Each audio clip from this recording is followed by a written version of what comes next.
My name's Lila. I've always been the kind of person who prefers code to cocktails, a quiet evening over a raucous party. But life has a funny way of throwing you into the unexpected. That night at the party, hosted by a friend from college, was supposed to be another routine social gathering. I was already planning my escape route to my cozy apartment and my awaiting laptop when he walked in. David was hard to miss. At 22, he had the kind of energy that filled up a room. With his athlete's build and an easy smile, he was surrounded by admirers the moment he stepped through the door. I tried to keep to my corner, nursing my drink and fiddling with my phone, but fate had other plans. "Hey, you're Lila, right?" His voice cut through the noise, pulling me back from my digital refuge. I looked up to find those intense eyes fixed on me. "Yeah, that's me. And you are?" I asked, even though I already knew the answer. "David Matthews, the rising hockey star everyone seemed to talk about." "David, I've heard a lot about you. You're the genius programmer at Turner Tech, right?" His grin was infectious, and I found myself smiling, despite my initial resolve to remain disinterested. "Genius might be stretching it, but yeah, I work for an IT company," I said, trying to play it cool. David chuckled, pulling up a chair next to me, uninvited but not unwelcome. "So, what brings you to a party where you clearly wish you were anywhere else?" I shrugged, looking around at the bustling room. "Guess I was trying to be social. My friends keep telling me I need to get out more." "That's funny." David leaned in, his voice dropping to a playful whisper.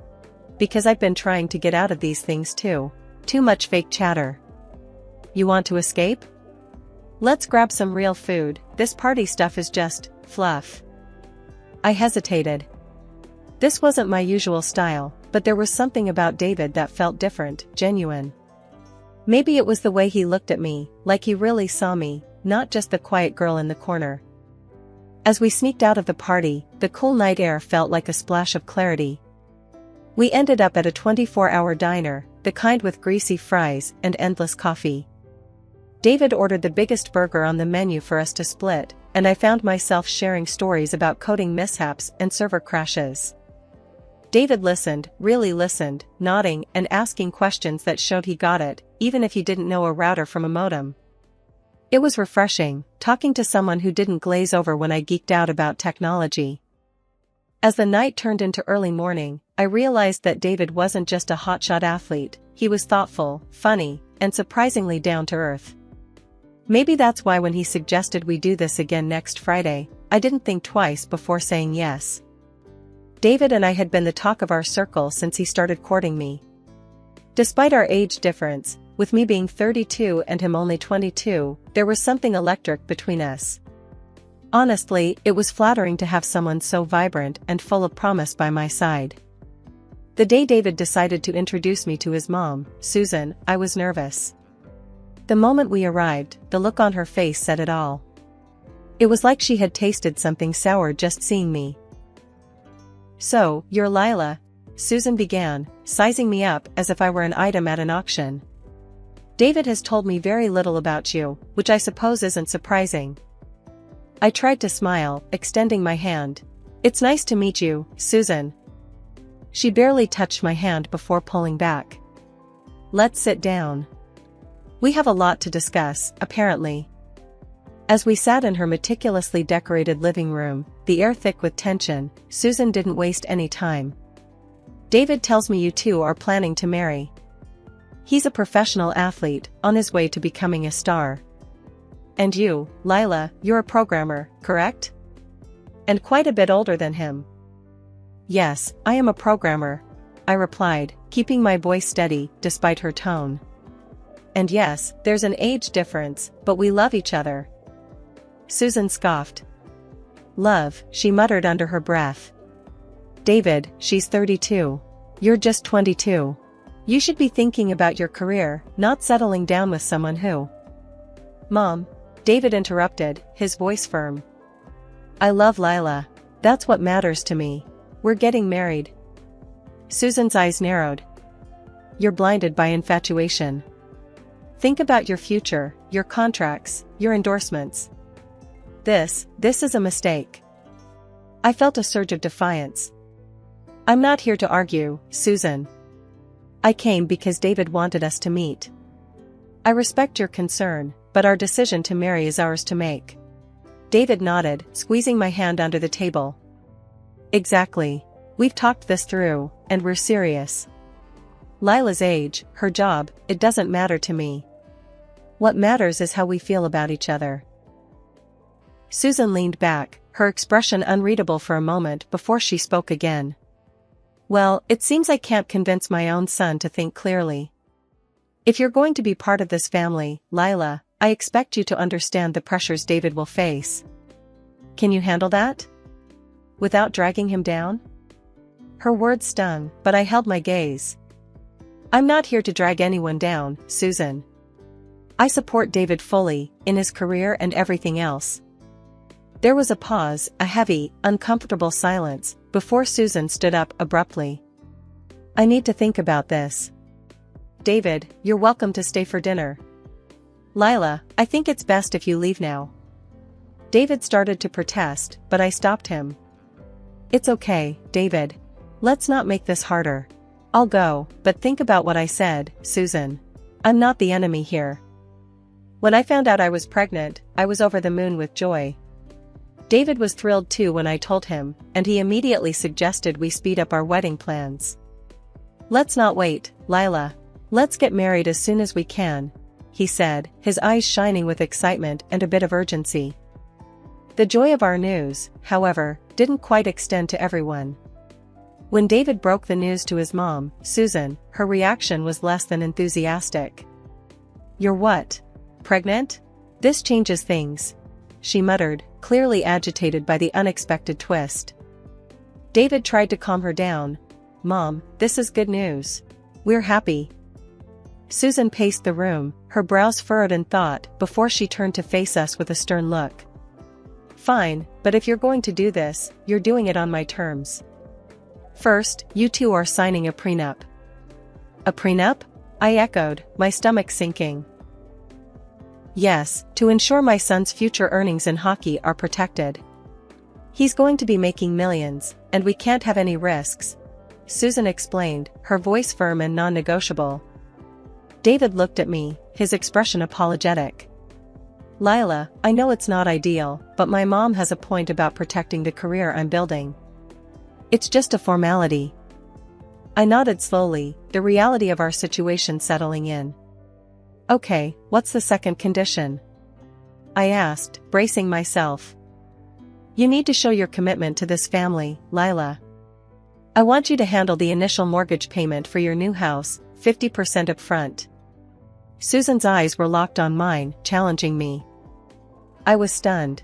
50%? That's a lot of money, Susan. David was quick to jump in. Mom, that's too much. Lila, we can figure something out. But I knew what I had to do. I called my dad later that day, explaining the situation and how much I needed. Without a moment's hesitation, he agreed. I'll help you, Lila. It's important you start your married life on stable ground, he said, transferring $200,000 to my account. With the financial and prenuptial conditions met, we moved forward with the wedding plans. The day arrived faster than I had anticipated, filled with a mix of emotions. Our wedding was beautiful, set in a quaint little chapel with flowers everywhere, and our closest friends and family gathered. I walked down the aisle, my heart full of love for David and our future together. My parents looked so proud and happy, their smiles beaming across the room. But there, off to the side, stood Susan with a look that could only be described as sour. Throughout the evening, her displeasure was evident. She wore a tight smile as guests congratulated her, her eyes often darting towards me with undisguised disapproval. Despite her attitude, David and I tried to focus on the positive. We mingled with guests, laughed, danced, and celebrated our union and the little life growing inside me. After the wedding, it didn't take long for life to take a sharp turn into the unexpected. Susan declared she'd be moving in with us, supposedly to help me through the early stages of pregnancy. I wasn't keen on the idea, but to avoid any drama, I reluctantly agreed. Little did I know, this decision would soon transform my home into a battleground where peace was a rare commodity. Within weeks of moving in, Susan had taken over the house. It was subtle at first, a few items moved here and there, some new decorations. But soon, her presence and influence grew stronger, more invasive. She didn't do much in terms of actual housework or helping me. Instead, she spent her days shopping with the money David made from his hockey career, filling our already cozy home with lavish furniture and expensive clothes that reflected her taste, not ours. One afternoon, as I was trying to rearrange some of these new additions to make space for my own things, Susan walked in, her eyes scanning the room critically. "Lila, what are you doing? You're just moving things around without improving anything. You should focus more on resting and less on these useless activities," she snapped, her tone harsh and condescending. I bit my tongue, holding back my frustration. "I'm just trying to make some space, Susan. It's getting a bit crowded in here." "Crowded? This is quality, Lila. These are things a proper home should have. You should be thankful," she retorted, waving a dismissive hand at my simpler decorations. Feeling the sting of her words, I tried to keep my cool. "Susan, I appreciate your help around the house, but maybe we could tone down the shopping a bit. There's hardly space to move." Susan's eyes narrowed, her voice cold. "I'm only trying to bring some standard to this place. If you can't see that, it's not my problem. You should focus on what's important, like taking care of David." The remark hit harder than expected, and I felt a mixture of anger and helplessness. This wasn't the home I had envisioned for us, filled with love and mutual respect, but rather, it was turning into a showcase of Susan's tastes and preferences. Later that evening, when David got home from practice, I decided it was time to discuss the living situation. "David, we need to talk about your mom," I started, my voice steady but filled with concern. "What about her?" He looked tired, rubbing the back of his neck as he sat down. "She's taking over the house, David. And she's constantly criticizing me, making me feel like I'm not doing enough around here," I explained, hoping he'd understand. David's face hardened, and he sighed deeply. "Lila, she's just trying to help. You know how she is. She wants everything to be perfect. You should try to get along, show her some respect." As the days turned into weeks, Susan's dominance in our home grew. My attempts to reclaim some sense of normalcy or to assert my preferences were met with cold resistance from Susan and frustrating neutrality from David. The more I tried to adapt, the more isolated I felt within my own walls. It was a routine morning, and I was at the clinic for a regular pregnancy checkup, expecting nothing but good news. But the doctor's face told a different story as he reviewed the ultrasound images. "Lila, it seems there's a significant developmental issue with the fetus. I recommend further tests, but you need to be prepared for all possible outcomes, including the possibility of not carrying to term." The drive home was a blur, and walking into the house, I was met by Susan's scrutinizing gaze. "Well, what did the doctor say?" she demanded, her tone more intrusive than concerned. I swallowed hard, fighting the lump in my throat. "It's not great news, Susan. There are complications. The baby might not make it." Susan's reaction was cold, almost mechanical.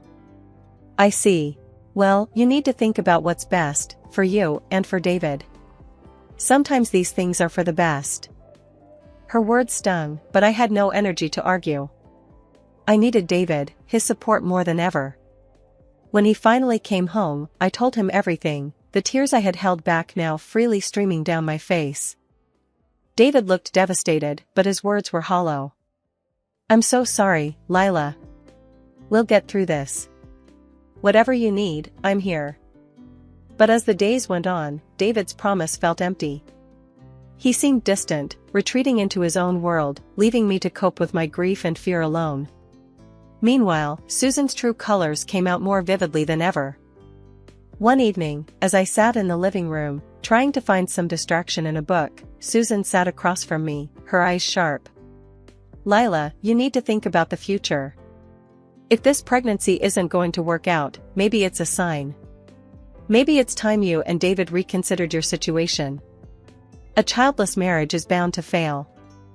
I couldn't believe what I was hearing.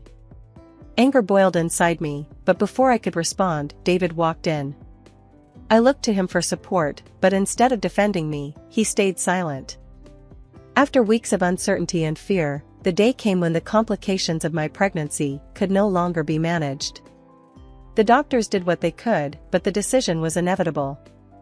The pregnancy had to be terminated. As I lay in the hospital bed, coming to terms with the loss, the doctor explained the gravity of my condition.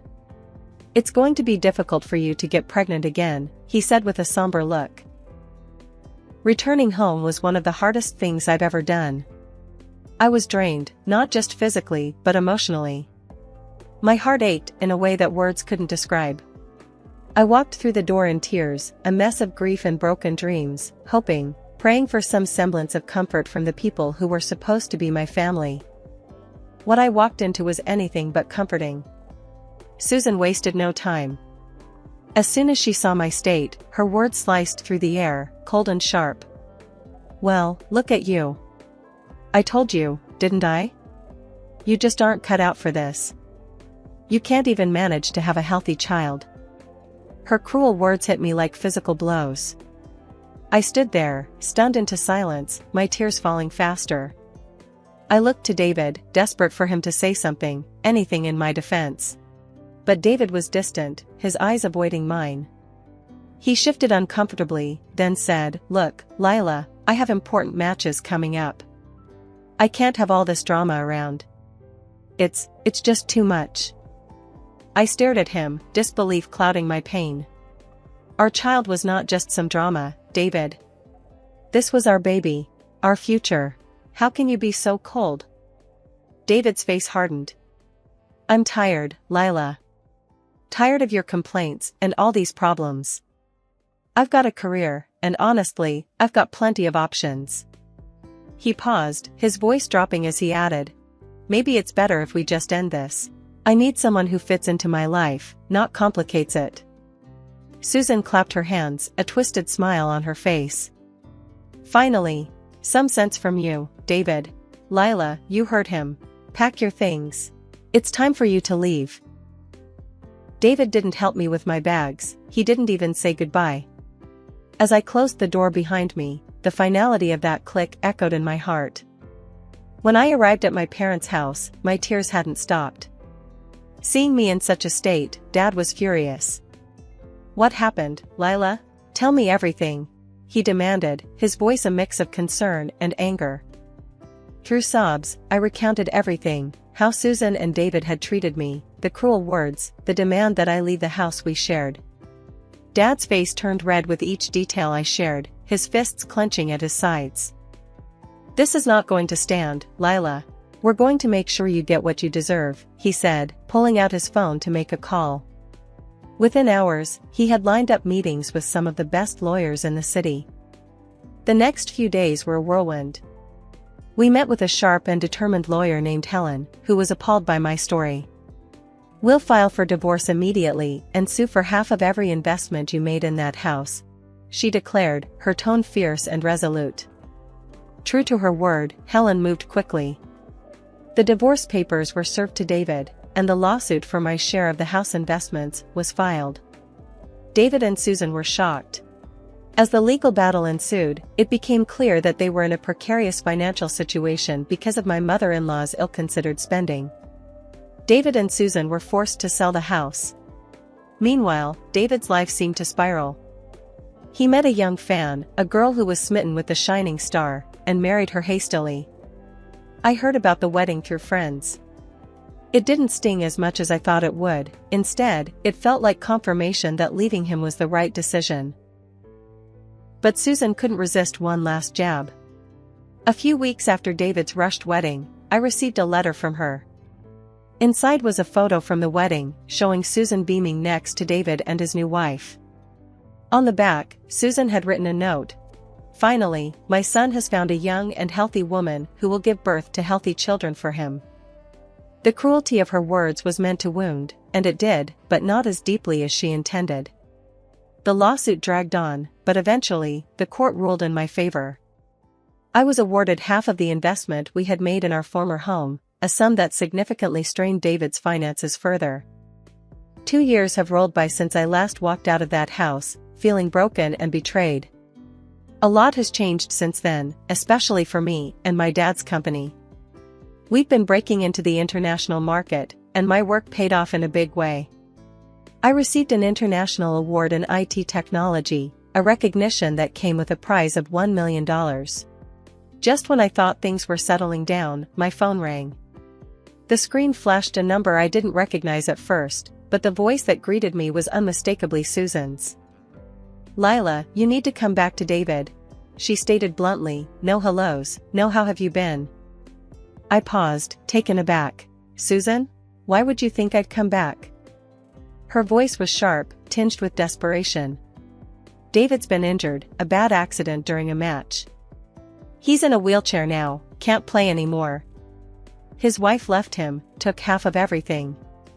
We need you."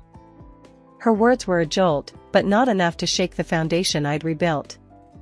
"And you think I should return because of his injury? Why, Susan? Just because I have money now?" She didn't hesitate. "You're rich now, Lila. You can afford to take care of him. And me. I'm willing to let bygones be bygones. I'll even cook for you and let you have children, imagine that." I couldn't help but laugh, a short, bitter sound. "Susan, do you hear yourself? You want me back as some sort of nursemaid to David and his financial backer to you, just because I won money? It's always about money with you." Susan's voice cracked, angry and sharp. "You owe us, after everything." I shook my head, even though she couldn't see. "I owe you nothing, Susan. I built my life again from scratch, without any help from you or David. You threw me out when I was at my lowest. Why would I ever think of coming back?" There was a silence on the other end, heavy and thick. Then Susan spat out, "You're making a huge mistake, Lila." "I made my mistakes, Susan, but I learned from them.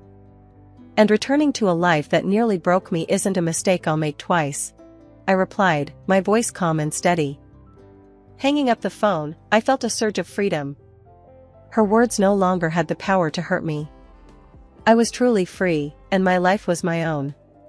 Looking around my office, filled with awards and the buzzing of computers, I knew I was right where I was meant to be. Later, at home, I poured myself a glass of wine and stepped out onto my balcony, looking out over the city lights. The challenges of the past seemed like distant memories, and the future was bright and full of promise.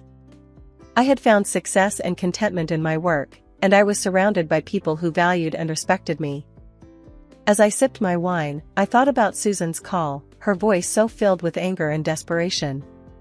It was clear that in her world, money still dictated worth. But in my world, I measured wealth not by dollars in the bank, but by the happiness and peace I'd fought so hard to achieve. One crisp morning, as I walked into the office, the buzz of the upcoming product launch was palpable. My team, a group of brilliant and driven individuals, greeted me with enthusiastic updates. "Lila, we're almost ready to roll out the new software. Just a few tweaks left," Jenna, one of our lead developers, informed me, her eyes sparkling with excitement. "That's great to hear, Jenna. Make sure those tweaks are solid. We can't afford slips, not with so much riding on this," I replied, my tone both encouraging and firm. Jenna nodded, her demeanor serious. "Absolutely, Lila. We're on it." I received a call from Dad later. His voice was brimming with pride. "Lila, I just wanted to tell you how proud I am of you. Not just for your success at the company, but for how you've handled everything life threw at you." "Thanks, Dad. It means a lot to hear that from you. I couldn't have done it without your support," I responded, feeling a warmth spread through me. "You did the heavy lifting, kiddo. I was just here to offer a hand when you needed it," he said, and we both laughed. That evening, as I walked through the park on my way home, I felt a deep sense of peace.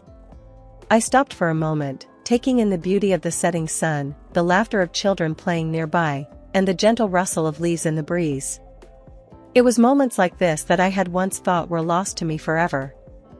But here I was, standing strong, the master of my fate once more. I had faced betrayal and loss, fought back against those who sought to bring me down, and emerged not just unscathed but stronger. As I resumed my walk, a plan began to form in my mind. I wanted to use my experiences to help others who might be facing their own battles. Perhaps a foundation, something that could offer support and strength to those in need.